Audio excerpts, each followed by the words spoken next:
At yun nga guys, magandang araw. Gumawa nga ako ng aking bagong pagkakakitaan, tinapang bangus, tsaka tinapang tilapia. Siyempre, bagong income yan, bagong idea natin mga guys, bagong pagkakakitaan natin uli yan. Nga pala, bago nga pala natin siyempre i-promote yan, kailangan muna natin siyang matikman. At yan, niluto ko nga pala lahat ng ating mga ginawa dahil ilang piraso lang naman yan. Dahil nga kailangan natin subukan.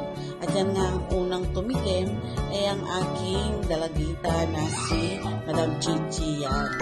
At ang sabi naman niya nga, approve naman sa kanya yung lasa. Tinapa talaga siya. Ganon din ang aking mga binata na tumikim yan.